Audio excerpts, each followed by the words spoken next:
Hey, what's up, y'all? It's Willie Thompson. I am a member of the 2022 cohort, and I'm wrapping up a master's in policy organizations and leadership studies at the Graduate School of Education after doing 2 years at the Graduate School of Business. And I am joined by my amazing co-host this season for today's episode. As we wrap up season 2 of Imagine a World, we wanted to take a look at some of the greatest moments from our episodes so far and distill them down into our greatest hits. So over the course of this episode, you'll hear from me, Sydney, Anson, and Max as we talk about some of the most memorable Imagine a World situations from this season. And what better way to categorize these moments than by segmenting them by behaviors and traits associated with the Knight-Hennessy leadership model. Now, our leadership model features 9 traits and 6 behaviors, and we can't go through all of them, otherwise this would be a very long episode. But we're really excited to share moments from the podcast that touch on curiosity, inspiration, open-mindedness, and being a visionary. So please sit back, relax, and enjoy the hits of this season. Hey everyone, thanks for tuning in to another episode of Imagine a World. My name is Sydney Hunt, and I'm grateful to be one of your co-hosts as well as a member of the 2023 Knight-Hennessy Scholars cohort. I'm currently a second-year PhD candidate in electrical engineering as well. First up, we have curiosity. Knight-Hennessy Scholars are known for their pursuit of knowledge and learning, as well as their interest in fields beyond their own. So in this clip, we speak with Catharine Bowman, a PhD candidate in epidemiology and clinical research, about how her curiosity led to her national science fair competitions. This whole National Basketball Association of Science, or the Kid Olympics of Science Fair, is kind of how I think of, we call it ISEF, International Science and Engineering Fair. My early projects, I will say, I think my first project was looking as to whether a coffee filter or it was river moss was a better filter for water. And it was very backyard. I went to the river nearby, and then I scooped up a bunch of water and then put it through a coffee filter and put it through moss. And then I think I had a friend who had a microscope, and maybe a friend, I ended up weighing 2 different pieces of paper, see what had more sediment. Stuff like that were the early science fair projects. That's really cool. It was very fun. Much more cool than volcano. Well, yeah, here's the thing about that volcano. So a couple of years later, another science fair project was, I think I looked at whether reusable grocery bags had bacterial growth, if you didn't wash them. Oh. So I just swabbed them. A friend of a friend, knew how to run Petri dish science stuff, taught me some things. Okay. So I did that. And through that project, I ended up being invited to partake in the world record for the largest baking soda and vinegar volcano in the world. Okay, how did you get from A to B? Okay, there we go, Something here. So I think the Discovery Channel, which is kind of a big TV channel in Canada and elsewhere, I suppose. But in the US as well. Love Discovery Channel. Well. Yep. Wasn't sure. Yep. He was looking, Alan Rickman was the guy who kind of spearheaded this. He was looking for some youth scientists to help with this awesome project. So through the local science fair, because I think that grocery bag project ended up doing well at our local science fair. So what did you find? Because I actually have some reusable grocery bags at the house right now, but you should wash them. Okay, good to know. All right. Makes sense. Okay, very gnarly. Okay. A little, at least. Yeah, it was a little bit not great. And then or you could just spray them with some antiseptic. Just be careful because there's food. Anyways, all that fun stuff. Taking notes. Yeah, honestly. But through the local science fair, I think I had, won an award. And so the Discovery Channel team reached out to that science fair, and I was one of a handful of kids. I don't know. I was 12. And so there's this huge volcano, and then it also exploded potatoes as part of it. And then whole potatoes? That sounds dangerous. We had hard hats. No, you had a hard hat. Okay, cool. There was safety equipment. Cool. I was thinking mashed potatoes, but this is your basic russet from the Whole Foods aisle or Safeway or Trader Joe's, wherever you get your potatoes. The good stuff. Wow. Yeah. So anyways, science fair brought me to those types of experiences, both. And then, I think when I was grade 8 or grade 9, that's when I started thinking back to that promise that I made to my mom when I was 8. And I was like, man, I could use science fair as a platform to actually try to take a stab at this treatment for lymphedema. Started doing a bunch of reading, I read a gardening magazine. I was like eating lunch and it talked about this like lupin flower and how they had anti-inflammatory properties. And what I had learned about lymphedema so far was, well, my mom is inflamed. This talks about anti-inflammatory. What if I put them together? And that was the big aha moment for what would send me off in like 10 to 15 years of my life now. Thanks, Catharine, for sharing your story with us. You are a role model for a lot of members of the Knight-Hennessy Scholar community, including myself. In addition to curiosity, Knight-Hennessy Scholars are also known for their ability to inspire others. While you might think of that in the form of accolades, we've told some stories of impressive friendships that have been built as a result of our experience through the Knight-Hennessy Scholars program. In the following clips, you'll hear stories of how other scholars have developed meaningful relationships with each other. Takondwa, I think, will be the first of the 6 to retire her Stanford ID card to become an alumna. And I'm wondering, how are you all planning on staying in touch? Like, given the fact that some of you will be here at Stanford a long time, looking at the terminal degree folks, and some will be gone sooner. Yeah, how are you planning on managing that? I think we're just ignoring the topic. Oh, yeah, for now. It's still a little raw. I don't know. But this road will end. And when it does, we'll be somewhere other than where we are now. That is saying nothing. I think personally, I'm feeling a little bit of existential dread, and just, it's another fork in the road moment. And, you know, I've been doing long distance friendships since I was 16. So I spent like pretty much like half of my life just having the people I love scattered across time zones. And yeah, you know, it happens. We have WhatsApp, thankfully, our sponsor, that it's not our sponsor today. And I don't know, maybe I'm not going to go very far. Who knows? So I don't know what anyone else is thinking with that, but I'm just in denial. I'm going to keep living in Delulu land until I graduate and have to come to terms with the fact that, I won't be able to see you guys every day and dating anymore. But yeah, so I've just been trying to live in the present as much as possible because I tend to wallow in existential dread as chapters come to a close as well. So. But I think, echoing you, Takondwa, I feel like I've also had a lot of long distance friendships and like really strong friendships that I still think of as so dear, even if they live in very different parts of the world. And I really feel like with this group of people, it's like, you're going to be at my wedding, you know, like you're going to be at those big moments, and it doesn't matter if we don't see each other all the time. We're going to just catch up and it's going to be like nothing changed. And I think like I really look forward to that longevity in friendship. And I just, like I have so much faith that it's not going to be a problem or like, you're going to always be in my life, you know? And that's when we're going to listen to this podcast in like 10 years. And I think we'll be crying together. But I like really, truly believe that. yeah, it's also an excuse for y'all to visit Malawi.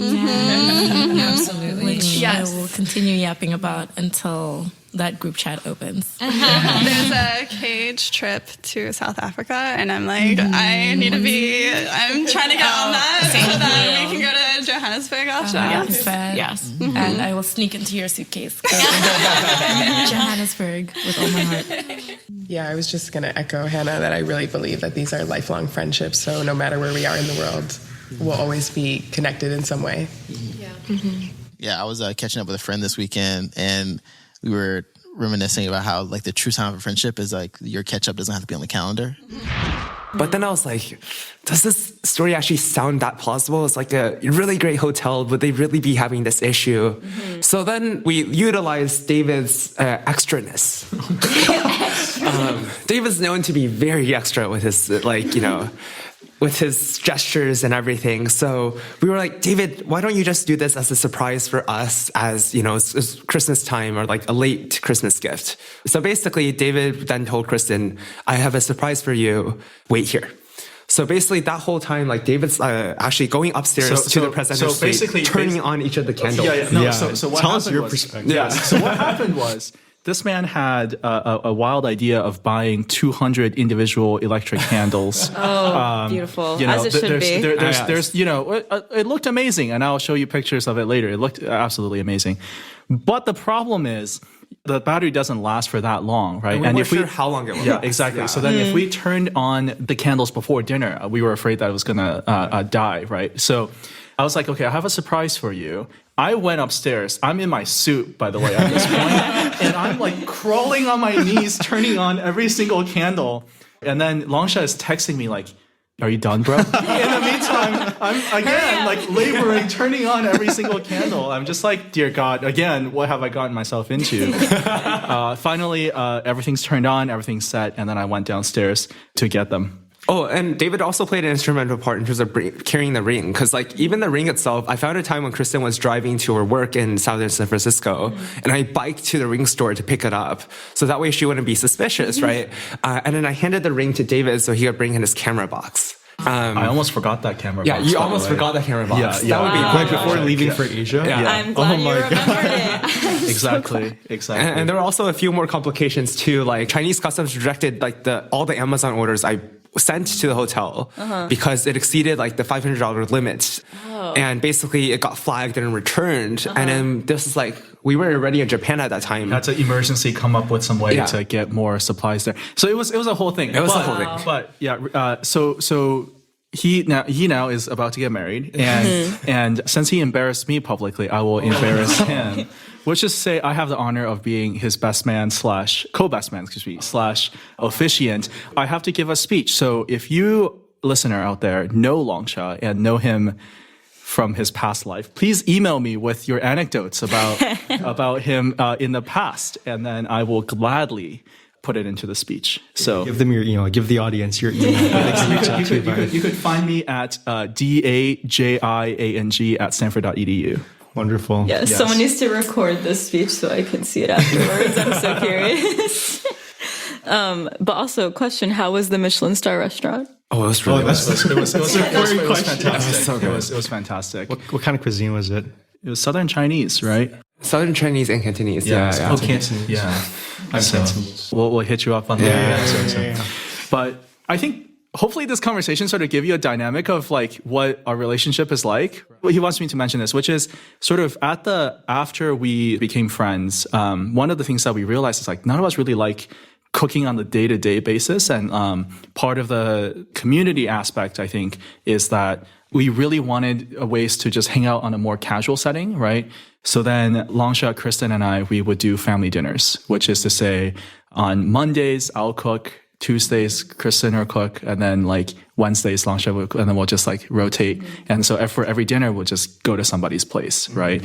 So not only did that reduce the workload burden on sort of like the day-to-day grind, it really prevented me from like feeling really lonely, right?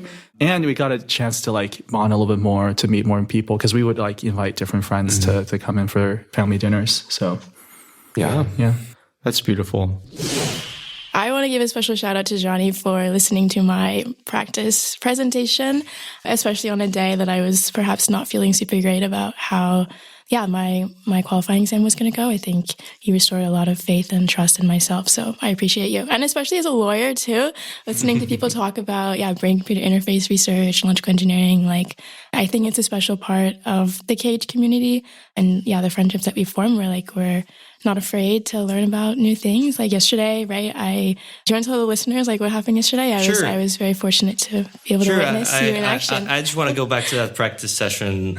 Sydney worked out a miracle because she managed to make me kind of understand what her research is all about. Like I've known her for over a year, and now I finally kind of get it, so that's definitely a miracle. The moment she went through her slides, I was like, okay, like if I can get it, her community will be like more than impressed. So thank you, that's very kind. Kudos for that. And yesterday Sydney joined us at the law school. We had the visit from a Mexican Supreme Court Justice Margarita Rios Farhat. She gave a presentation, and then I was really honored to interview her and ask a couple of questions and then take some questions from the audience. And I cannot promise that my presentation was as good as Sydney's presentation for her qualifying exams, but hopefully you did understand absolutely a part of the legal things that were discussed there, which aren't very user friendly or very non-law friendly. So I really appreciate you for being there. Of course. No, it was my pleasure. I was bragging to my lab, actually. I was like, bye, guys, I got to leave. I'm going to go see my friends talk. Meet a Supreme Court justice. Yeah, exactly. And I think that was also very special, right? Because she's from Mexico and you're also from Mexico. And so I think it was really cool to be able to, see you have that little bond. And now I'm like, dang, should we do this episode in Spanish, you know? Please, no. What do you think?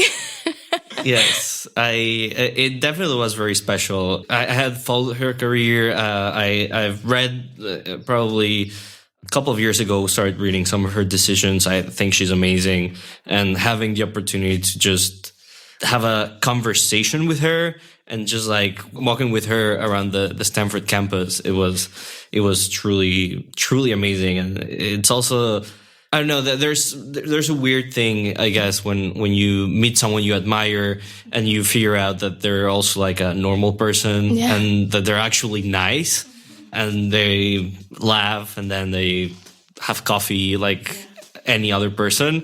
I think that's like the human factor is just amazing. To your second point, I think we definitely should have the episode in Spanish. Sí. Sorry, Will. You can always open Chat GPT or something, and I'm sure it can Translate help. to French. I'll say, bienvenidos a Imagine a World. Estoy muy emocionada porque hoy tenemos uno de mis mejores amigos. Él es She's flexing. inteligente, guapo. Me gusta su comida también, pasta. Okay, Bienvenidos a Imagina un Mundo. Sí. Imagina un Mundo. Claro que sí. Sí. Qué porquería.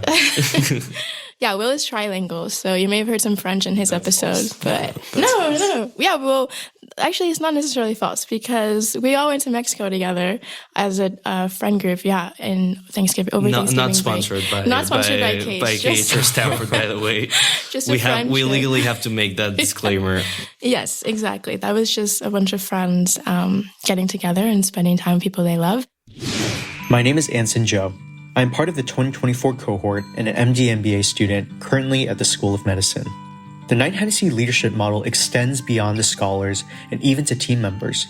One Knight-Hennessy leadership trait is open-mindedness, which requires being open to new ideas or ways of thinking and guidance from people in your life like mentors. In these two clips, we speak with Jordyn and Christian, two members of the Knight-Hennessy admissions team, about how they've remained open-minded in their relationships with mentors. We also speak with Eliza, a PhD candidate in health policy and decision sciences, as she shares how a community-based field project influenced her ideas about health policy. So I'm curious today, like, who are the people who form that circle, give you that sense of self, and gave you that mentorship?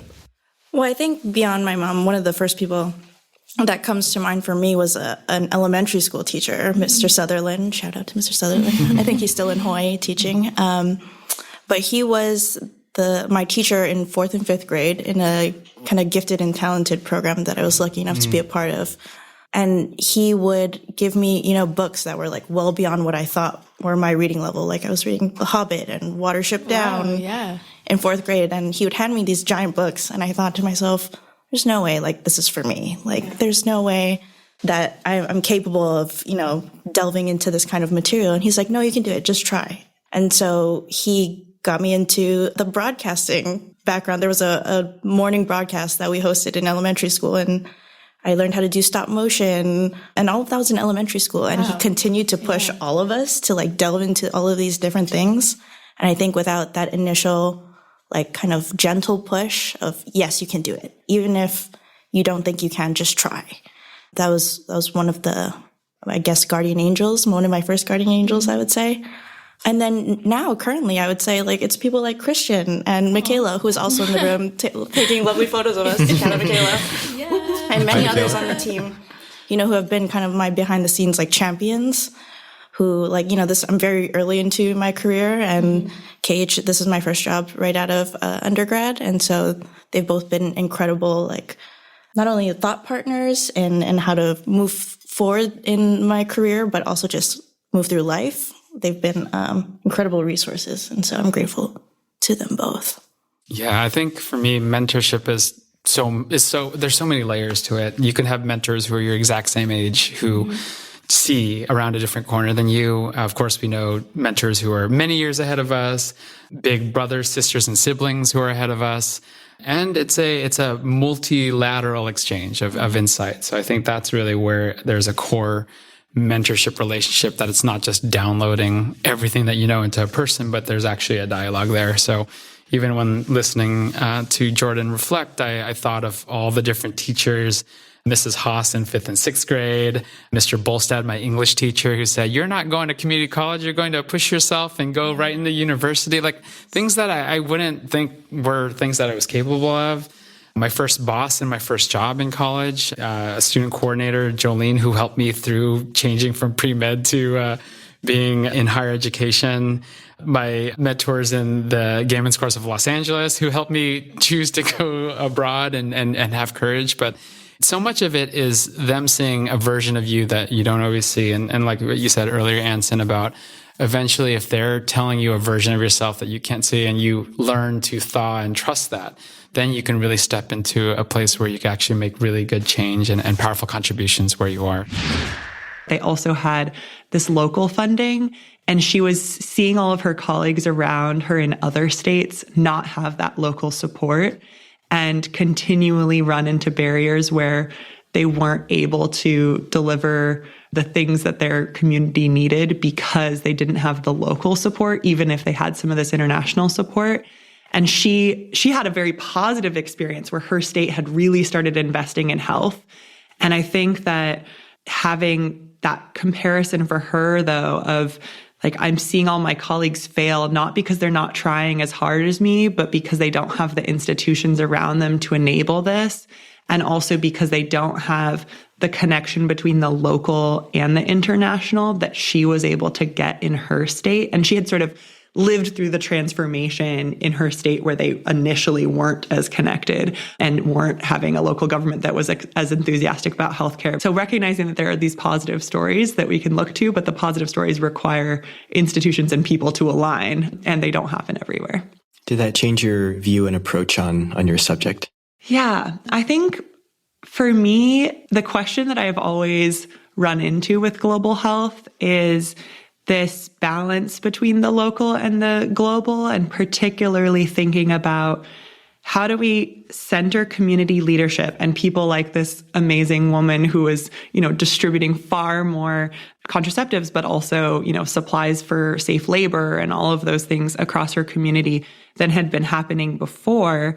And also, how do we connect that leadership with the giant pots of money that exist in the world? I think one of the cynical things, and most people in global health, I think, will say this, is that there's, a few people and organizations and governments, including the US government, that are the major funders for global health. And we need that money in a lot of ways in global health, but also because they have those pots of money, they often get to decide the direction of the health agenda rather than it being community-led.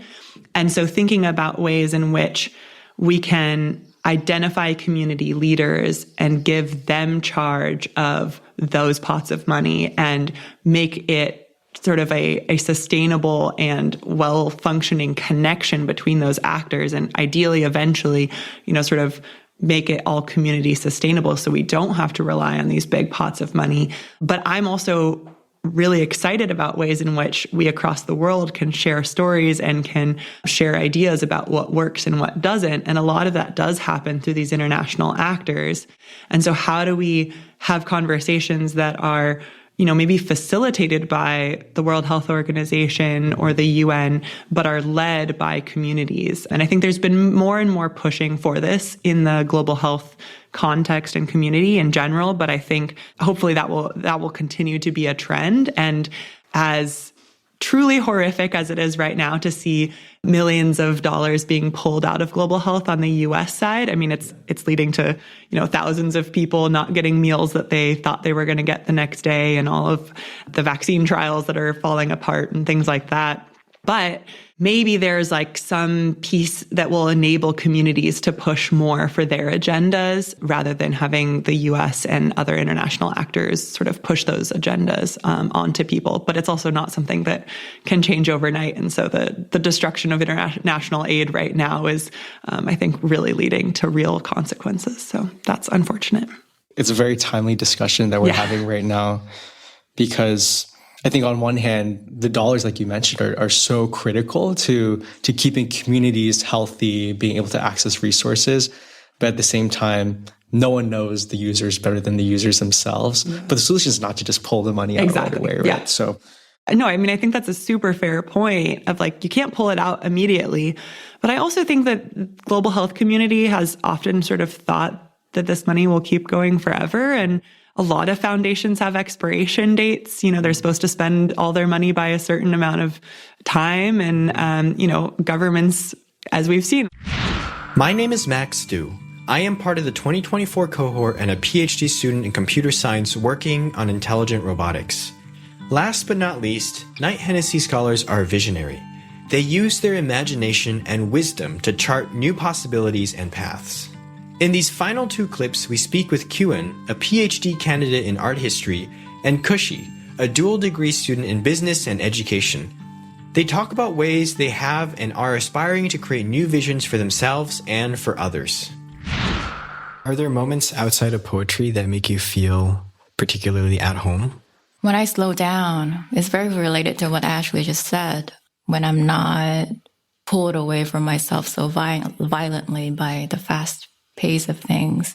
And I was watching, you know, before we started this conversation, it was quite beautiful looking at you two preparing for the conversation because, you know, you were trying to change the battery of this recorder. You were trying to set up the right technical environment for us to start this conversation. But I think the way that you did it was so calm, both of you, and you were, you know, still listening to one another as you spoke. And I think that's also one way of being at home with oneself, which is to somehow just be attentive to everything within and around us all the time. Again, it's really hard to make it a practice from moment to moment, which is, I think, what true Buddhists do. I'm not a true Buddhist, so I forget all the time. So I do sort of, you know, get stressed out by little things during the day. But I think the moment that I remember to slow all the way down and to really listen to my own inner voice and other people's voices, I think that's a beautiful way of going home.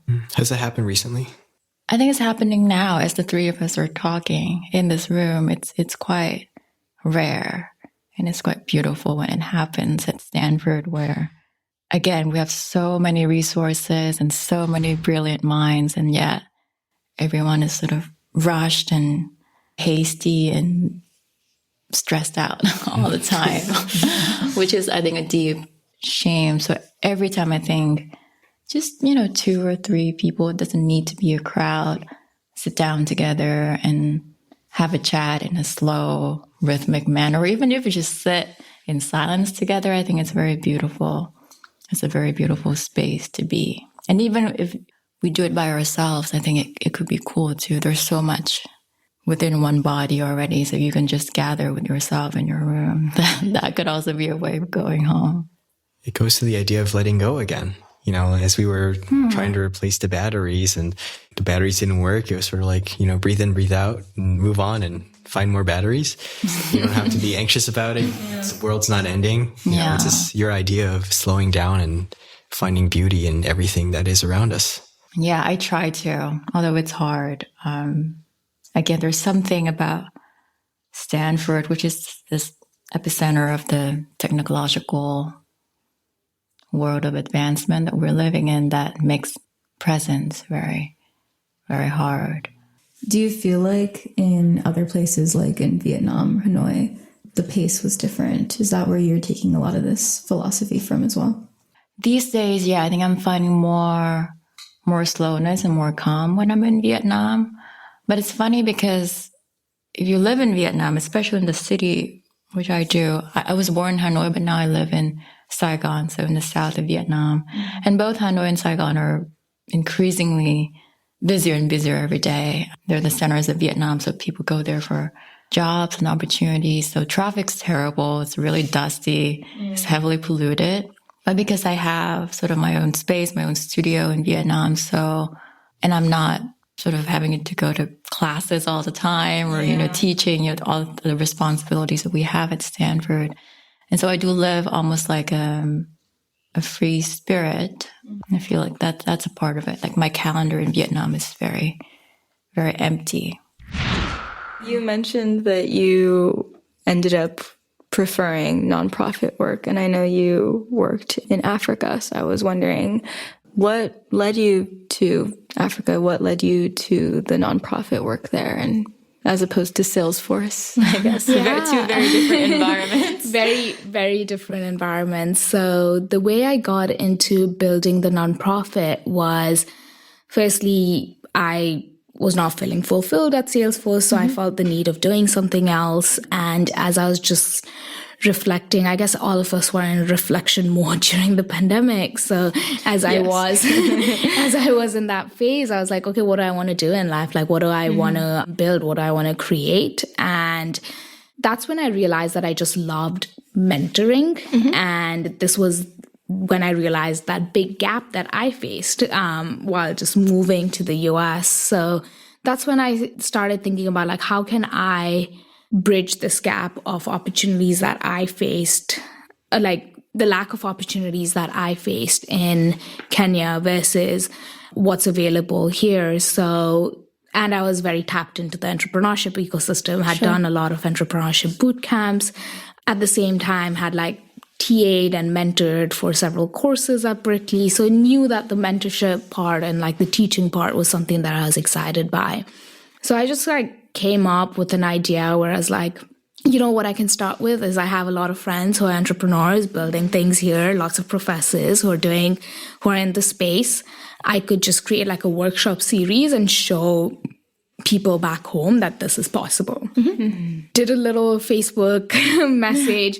I think I was like nervous to start it on my own. So I was like, getting support would be nice. Did a little Facebook message on the Berkeley chat and met my co-founder for the nonprofit, Megan. And we started that together. We started it off as a workshop series where we had 8 workshops where I basically got a lot of my friends and mentors to lead 45-minute workshops with students in Kenya. That was an easy market for me to tap into because I did schooling there. So I just had to reach out to my high school and other high schools that I knew around. And we saw that the first workshop was attended by like 250 students. That increased to like 500 students. And we're like, oh, this is cool. Like, we're able to reach a lot of students. And I was like, there is something here that we could expand upon. And then that led to a lot of iteration. We started with private schools, realized that we're not really bridging the gap by going to private schools. Let's go to public schools. Then we also ran a full entrepreneurship bootcamp with students from the slums in Kenya. And in the process, just realized that how important the whole aspect of seeing someone from your community do something is important versus just seeing like an entrepreneur in America do something. So pivoted the program a lot. The nonprofit still exists. We do run entrepreneurship boot camps for high school and college level students or students coming from very low income backgrounds in sub-Saharan Africa. So we've expanded to Rwanda, Uganda, South Africa. So it's expanded as well. But what we do now is instead of the mentors being the mentors I had at Berkeley, they're actually people who came from the same environment as the students, so that cool. The students are able to relate. All right, it's Willie again. That's it for now. Thanks for listening, and be on the lookout for our final 2 episodes of Season 2. Peace.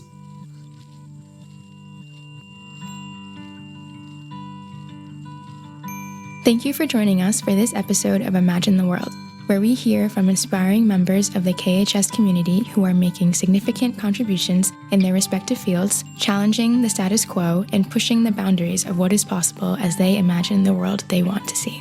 This podcast is sponsored by Knight-Hennessy Scholars at Stanford University, a multidisciplinary, multicultural graduate fellowship program providing scholars with financial support to pursue graduate studies at Stanford while helping equip them to be visionary, courageous, and collaborative leaders who address complex challenges facing the world. Follow us on social media at Knight-Hennessy and visit our website at kh.stanford.edu to learn more about the program and our community.